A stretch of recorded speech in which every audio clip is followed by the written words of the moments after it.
Welcome back, everyone. Before we dive in, make sure you drop your thoughts and the lessons you took from this story in the comments. And don't forget to like and subscribe. Let's get into it. Tuesday began with the rumble of the garbage truck on our quiet suburban street and a cool slip of autumn light cutting through the blinds. The house had that early hush I used to love, but I felt detached from it, as if I were watching someone else's morning from behind glass. I slid out of bed quietly, careful not to disturb Bryant. We had been sleeping like strangers for months, separated by a long, cold stretch of mattress and silence, so weighty that it had its own weather. In the kitchen, I moved over the polished tile the way a careful person walks in a gallery, light, precise, not touching anything that might set off an alarm. The coffee maker hissed and breathed out comfort. The kitchen gleamed, granite, stainless steel, well-chosen fixtures, things my mother's inheritance had paid for. When we remodeled it 3 years ago, it had felt like a promise. On that morning, it felt like a stage set with all the actors missing their lines. Bryant entered in business casual uniform, khaki trousers, fitted polo, sleek leather belt, trim haircut. His look crisp and plain, the pared-down neatness of a man who wanted to appear dependable. He murmured a greeting that was more breath than word and reached for the daily paper. A moment later, Isaiah wandered in, 18 and languid, moving with the entitled confidence of a person who has never had to think about a bill. He wore a designer track jacket with immaculate sneakers, his attention pinned to his phone. 3 people, 1 table, and a silence that did not soothe, only pressed. There had been laughter at that table once. Pancakes, headlines read out loud, a boy who smiled more than he sulked. I could name the day the shift began. The afternoon Bryant's ex-wife, Vanessa, moved back to town. A shadow took up residence in our hallways, and Bryant's phone learned to live face down on every surface. He began taking it everywhere, out to the yard, into the bathroom, into the shower steam. Once, I watched it tremble against the coffee table for 10 consecutive minutes at 1 a.m. while he snored. I stared, counted the vibrations, and felt a part of myself tighten into a fist. I hired a private investigator the following week. Mr. Porter, a gruff former detective with a habit of straightening his tie before speaking, did not indulge emotion. He asked for a photo, a schedule, and a check. 7 days later, he sent a clean, brutal report. Dates, times, addresses, a motel on the edge of town, photographs of Bryant and Vanessa entering together, and one still of Isaiah waiting in the car after school, earbuds in, jaw set. The report never once used the word affair. It did not need to. On Tuesday morning, Bryant folded and unfolded the same corner of the newspaper until he wore a crease into it, then drank his entire cup of tea in 3 scalding gulps. He set the cup down too hard. He cleared his throat. He said my name. My whole body braced before I turned to him. Isaiah glanced up, eyes shining with anticipation, the way a spectator looks toward the pitcher before a game-winning throw. "I need to tell you something," Bryant said. His voice had that false dignity that arrives when a person has rehearsed an offensive line so long it sounds like duty. I kept my face neutral, the way lawyers do when a witness decides to confess on the stand. "I am listening, Bryant," I said. "I will be gone for a little while," he said. He looked at the wall, not at me, a spot 2 inches above my shoulder. He always looked at that exact place when he lied. He breathed in and let the rest spill. "A month. I will be gone for a month." "Where will you be for this month?" He met my eyes then, defiance flickering over guilt. "I am going to stay with Vanessa. It is her birthday month, and she is going through a difficult time," he said. "She needs me." He added faster now, like speed could make it harmless. "I wanted to be honest. If I tell you, then it is not really cheating. It is just a situation." The sheer brazenness almost took my breath. He had reduced our vows, our roof, our shared years to a situation. The light through the window thinned. The promise of the room changed shape. Even the refrigerator's hum sounded different. "So let me be certain I understand," I said in an even tone, as if drafting minutes. "Your plan is to move in with your former spouse for 30 days. You will live with her, sleep there, and because you have provided a verbal announcement, you believe the act does not constitute infidelity." "When you say it like that," he began, shifting in his chair. "How else should I say it?" I asked. "Will you be her handyman, her emotional support, her lover, or all 3? What exactly does a birthday month require?" He flushed. "That is crude, Camille," he said. "It is about being there for someone who needs me." I held his gaze. "You already have a wife," I said. I seemed to recall a phrase about forsaking all others. Was that optional? It is not cheating if I am honest, he insisted. It is not sneaking. Isaiah tapped his phone face down on the table and leaned in, a careful, practiced smirk forming like a shadow at noon. Look, Camille, he said, his voice performing patience. Dad has needs. He has a life. He does not have to sit here and wait for you to notice him. I stared at the boy I had bundled in winter coats and called to dinner and paid deposits for, and saw only an unvarnished contempt that owed me nothing. Isaiah, this conversation is between your father and me, I said. No, he replied, eyes bright. It involves my mother. That involves me. It is called transparency. Maybe you should try it. The hurt did not flare. It cooled. It hardened into something cold and exact, like glass ground into a fine-edged lens. I was not going to cry. I would not plead. I looked at them and saw something useful, a plan exact enough to trip them both. You are right, I said, and let a small smile show. I lifted my palms in a gesture like surrender and watched Bryant's jaw ease. Isaiah's eyebrows hopped in confusion. If this is your choice, I accept it, I said, and then brought my voice back down to something steadier. But if you are taking a month-long sabbatical from our marriage to play house with Vanessa, I have a few terms of my own. Terms? Bryant asked. It is elementary fairness, I said. If you want 30 days freedom from our vows, then I want 30 days freedom from my obligations. We will have an attorney draft a temporary separation agreement. During this period, I will provide no financial support to you or to Isaiah. No access to my bank accounts, no access to my credit cards, and no use of any joint funds. Your name will be suspended from everything. I turned to Isaiah. To be plain, that includes the monthly payment for your car insurance, your phone bill, and the tuition installment due next week, I said. Isaiah went still. His eyes flickered, then widened, and the panic that bloomed there was almost elegant in its inevitability. In return, I continued, turning back to Bryant, I will also be free. Free to do as I please, with whom I please. No questions asked. For 30 days, we will be, in practice, single. It is a clean trial. Do you agree? Excellent, I said, rising. I will make the call now. I went to my office and phoned Attorney Booker, efficient, shrewd, with an unfussy habit of wearing charcoal suits cut like a promise. Camille, he said, warm but alert. I told him precisely what I needed. 30 days, complete severance of my financial obligations, notarized by evening.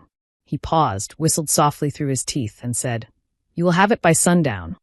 That night, in the same kitchen, I slid the papers across the table. Bryant scrawled his name like a man signing for a package he did not intend to open. Isaiah stood behind him with a hand on his shoulder, smug again, the pose of a co-pilot who thinks he understands the instruments.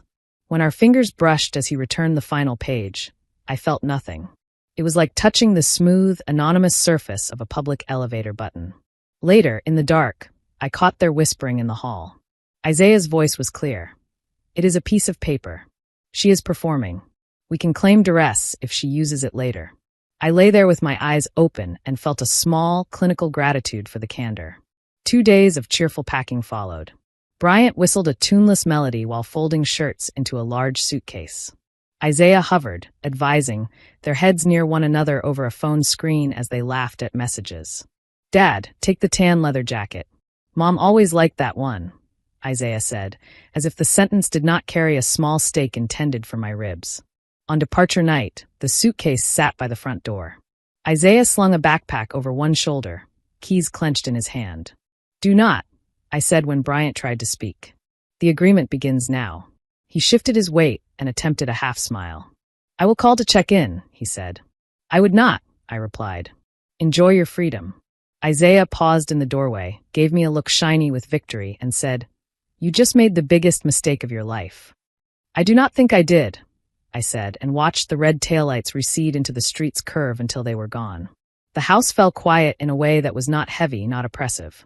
It felt like a blank page. I locked the door, leaned against it, breathed, and poured a proper whiskey, the good kind that tastes like resolve. I raised my glass to the room. The performance was over. The strategy had matured. It was time to act. I did not rush. The first night, I savored silence, walked through each room like a curator taking stock of a collection. In the morning, I brewed strong coffee, pulled a notepad close, and made calls. Frank at Metropolitan Motors drove over by lunch. 2 vehicles, a late-model sedan and an SUV, both titled in my name. He wore a navy blazer and polished brogues, like a black London dealer who understands that elegance is a language. He inspected, made an offer. It was slightly low, but immediate. By noon, 2 spaces in the driveway were empty. I logged into the bank.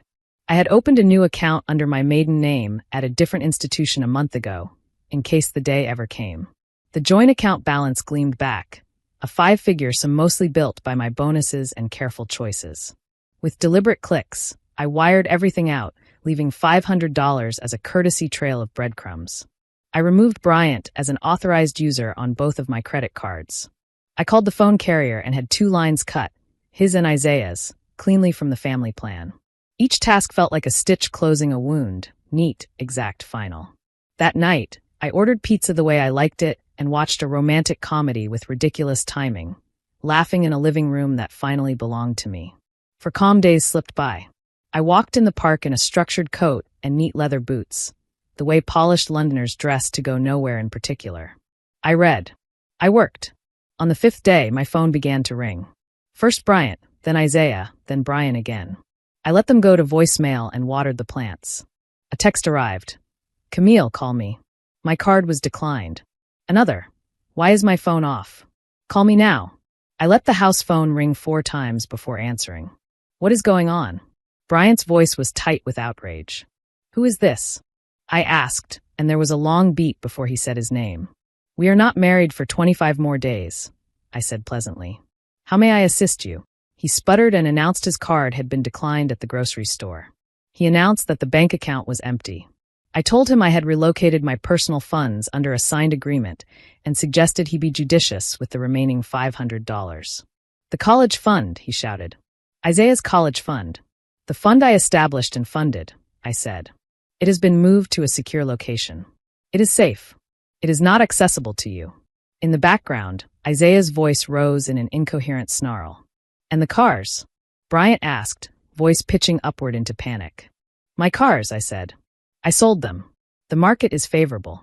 I advised him to enjoy Vanessa's birthday month and ended the call gently. The next morning, voicemails thick with sound arrived. Bryant made legal threats. Isaiah's messages were venomous. The one I saved and forwarded to Attorney Booker came at 10 p.m., a ragged, shouted string of phrases that promised false accusations, lawsuits, and ruin. I sent it with the one-word subject, evidence. Do not reply, Booker said when he called back 10 minutes later, voice calm and steely. Do not engage. This is helpful. Very helpful. After we hung up, I stood at my bedroom window, the lights of neighboring houses familiar like a chorus of quiet lives, and felt a surprising peace. Isaiah had delivered the end of their leverage himself. We had Bryant served with a formal notice at Vanessa's address stating he had no right to re-enter my home. 2 weeks into their month of declared freedom, I scheduled movers to collect the furniture that belonged only to me and move it to storage. The movers arrived in pressed workwear, dark trousers, fitted crewneck sweaters, boots clean and oiled. Their efficiency a kind of choreography. A rattling sedan with a mismatched fender lurched to the curb. Vanessa's car. Bryant and Isaiah stormed the walkway in a fury of flailing arms and shouted syllables. What is this? Bryant demanded, pointing at my favorite armchair being carried through the door. It is called moving, I said, steady in the doorway in a tailored coat and a crisp white blouse. Isaiah lunged, shrieking that I was stealing his gaming chair. Dave, the taller mover, extended one calm arm like a velvet rope. Sir, the client has asked you not to enter. Isaiah went blotchy with rage. This is my house. It is not, I said, lifting the deed page Attorney Booker had told me to keep near the front door. My name is the only one on the title. And as of last week, you were served notice. Bryant blinked as if the word served had never applied to him. What notice? The notice hand-delivered to you at Vanessa's 2 days ago, I said. The process server sent confirmation. Isaiah tried to push past again. The movers formed a quiet human wall. Bryant shifted tactics with the slipperiness of a practiced salesman. Camille, please, he said. We have nothing. Vanessa's situation is not what I thought. We need a place. You wanted to live with Vanessa, I said. Now you can live with the consequences. I glanced at the sedan on the curb, its exhaust pipe coughing like an old smoker. Truly, you should go before your car gives up.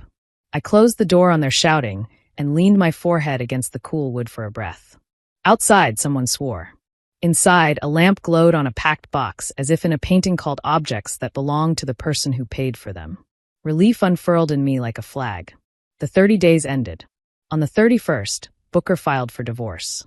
Bryant's team filed theatrical motions seeking half my assets, lifetime support, and retroactive money for Isaiah. In court, the paneled room smelled faintly of lemon polish and old books. Judge Whitfield presided with a gaze as clean as winter sun. I wore a tailored black dress and a long wool coat, the kind of formal calm you might see on a black London barrister walking along Fleet Street. Bryant's lawyer presented a performance about manipulation and duress. Booker did not perform. He placed items, one by one, in the judge's hands: the signed, notarized separation agreement, the investigator's report with dates and photographs, the recorded threat Isaiah had delivered to my phone. The courtroom went so quiet you could hear the fluorescent light hum. Judge Whitfield looked over her glasses at Bryant. You signed voluntarily. During the separation, your wife acted within her rights. In addition, you engaged in extramarital conduct prior to the agreement. Your son threatened false accusations for money. She held up a palm when his attorney tried to object. The requests for spousal support and asset division beyond the prenuptial agreement are denied. The divorce is granted on the grounds of adultery. Mrs. Brooks, that is my maiden name, retains the house and her inheritance. You are entitled to half the marital assets accrued, which according to the statements amount to the $500 remaining in the joint account and half the value of the living room sofa. She struck the gavel. It was over. I walked out into the cool air and did not look back. In the weeks that followed, I sold the house and shipped some boxes to a storage facility. Packing felt like archaeology, detritus, relics, and the occasional artifact that arrived like a small mercy. My friend Tiffany called to report that Bryant and Vanessa were at war, that old gambling habits had resurfaced, that Isaiah had taken a part-time job to pay for his bus pass. I felt nothing but the clean absence of obligation. Their weather was theirs now. My company offered a transfer to Austin I had deferred for years because Bryant resisted moving. I said yes. 2 months later, I drove a rented truck with my sedan on a trailer behind me, crossing plains and rivers, watching my old life shrink in the rearview mirror until it could have been anyone's. The new condo was airy, the balcony slim as a ribbon.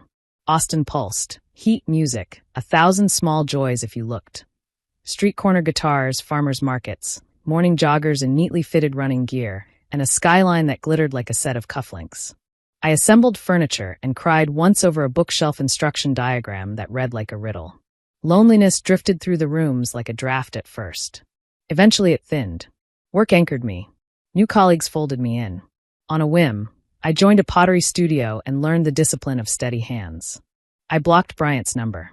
I set my phone down and walked the market, lifting peaches to my nose, choosing tomatoes on the vine. Peace clicked into place like a new lock. I thought, it is done. I had underestimated the persistence of the past.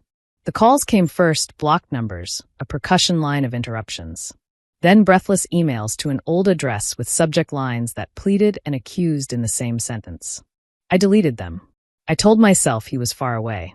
Then, one evening in the office parking garage, Isaiah leaned against a pillar near my car. Even in bad light, he looked altered, gaunt, his hoodie faded at the seams, the smirk gone. He stepped toward me. I tightened my hand around my keys. The longest key pointed outward the way self-protection classes teach. You need to leave, I said. You are not welcome here. 5 minutes, he said. I have nowhere to go. We have nothing to discuss, I answered. He stepped in front of the driver's door. The desperation in his face curdled into something I had known too well on the phone, rage. You owe me, he said. After what you did to my father. To me. I owe you nothing, I said. Move. He grabbed my arm. The shock of it sent a cold heat through my body. You will drive me to a bank, he hissed. You will give me money. No, I said. Let go of my arm, or I will scream, and then I will call the police.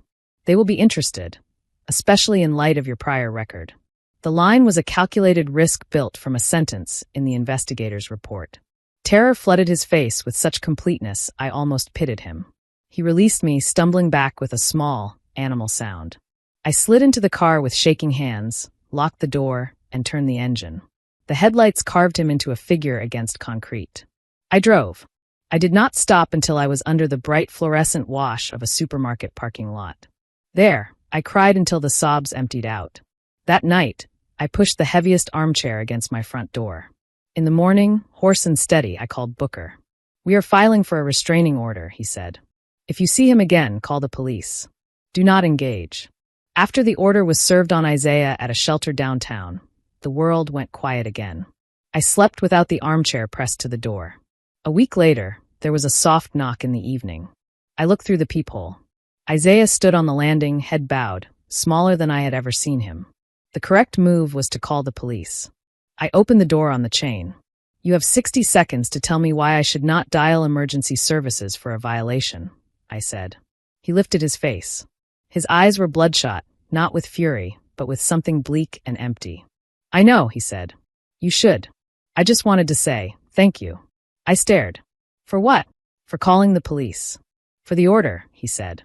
When the officer handed me the paper at the shelter, it was the lowest I have ever been. It was like seeing myself in a mirror and realizing what I was. He breathed in and out, an unsteady rhythm. "I have a problem. Pills. It started in high school. I thought I had it controlled. I did not. I manipulated my father into going back to my mother because I knew she would not ask questions. I was stealing from both of them. They kicked me out." He looked at the floor. "I am not asking for forgiveness. I do not deserve it. I am not asking for money. I wanted you to know the truth, and I wanted to say I am sorry. There is a kind of apology that flattens the room around it. This was that kind." I closed the door and leaned against it. I thought of another boy with unruly hair and sky-blue eyes, my son Elliot. He had been my whole world until leukemia pulled the horizon away from us. He died when he was 10, in a room that smelled like antiseptic and heartbreak. That loss split my first marriage and emptied me out so completely I did not think I would ever be filled again. When I met Bryant, he was gentle, and he had a 13-year-old son with a crooked half-smile that reminded me of my child. I mistook resemblance for destiny and poured all my aching love into Isaiah. I tried to buy belonging from a ghost. That was my secret. I opened my laptop. I booked a one-way bus ticket to Minnesota for the next morning and a night at a clean motel near the station. I searched for a long-term rehabilitation clinic I had read about, a state-funded place with discipline and kindness, and wrote the address and phone number on a card. I placed $200 in cash in an envelope with the confirmations. I opened the door. Isaiah was sitting on the step with his forehead on his forearms. I set the envelope down a few feet away. He looked up, confused, eyes rimmed red. "What is this?" "A bus ticket," I said. "To a facility where you can get help. There is cash for meals. This is not a gift. It is a choice. Take it and go. Or walk away, and I will call the police now. Either way, this is the last thing you will ever receive from me." He picked up the envelope and opened it. The card trembled in his hand. He cried, one single sound that split and then closed. "Thank you," he whispered. "Do not thank me," I said. "Use it." I closed the door and slid the deadbolt. For the first time, the click felt like a conclusion. I never saw him again. I do not know if he boarded that bus or if he folded the ticket into a paper plane and watched it coast down a hallway. His story slid away from mine the way two trains diverge at a junction, noisily, irrevocably. 2 years have passed. My life is quiet and deliberate. In Austin, I dress the way a well-turned-out black Londoner might for a Tuesday. Sharply cut trousers, clean lines, soft scarf, polished shoes. Because attention is a kindness I offer myself. Work is meaningful. The pottery will teaches me patience and what a steady wrist can do. On weekends I walk by the lake in a tailored trench and glove my hands when the wind cuts sharp. I still keep Elliot with me, but he does not pull at me the way he used to. He is a warm presence, a memory that sits in a sunlit chair across the room with a book. I sometimes picture Isaiah taking a seat beside him, head bent, a line of light on the floor between their shoes. Some evenings I set the table as if expecting company. Linen, white plates, a single glass. Old habit. Dignity, like a well-made coat, is not about the eyes on you.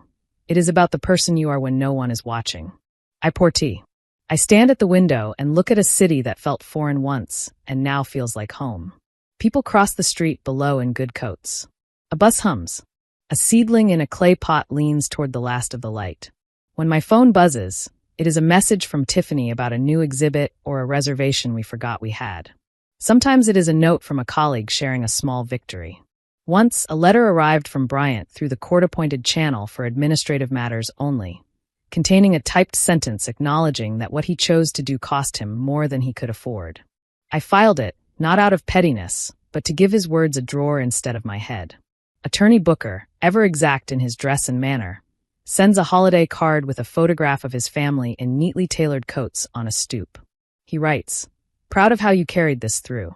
I place the card on the mantel and think about how certain professionals become quiet saints in other people's stories, not through grand gestures, but through well-drafted documents and clear-eyed counsel. In the pottery studio, my teacher, a woman with silver hair and a habit of wearing crisply pressed shirt dresses, says that clay remembers touch. You must be deliberate. You must not rush. If you press too hard at the wrong moment, you ruin the shape. If you do not apply enough pressure when the wall is rising, it collapses later. I nod and think about kitchens, bank accounts, and doors. A man at the market, well-dressed, thoughtful, asked once if I would like coffee. I said yes. We sat beneath a striped awning and spoke in full sentences about books and pockets of quiet in loud cities. He wore an indigo blazer cut close to the bone and a soft roll neck that made him look delightfully like an art patron. He laughed the way polite people do when they have forgotten how to laugh loudly and are learning again. We did not make any promises. That felt like grace. I have not become a different person. I am the same woman who once believed that resemblance could heal grief. The same woman who built a life for a man and his son and expected them to honor the effort. What has changed is not the material of me, but the pattern. I make different cuts now. I make cleaner seams. On a Sunday, I iron a white shirt until the seams sing, polish a pair of black loafers until they catch the afternoon light, and line my coats by season. I cook something simple and perfect. The radio plays a quiet saxophone that feels like late-night streets. I turn off every light except the lamp in the corner and sit with my plate and a book and the sound of my own breath.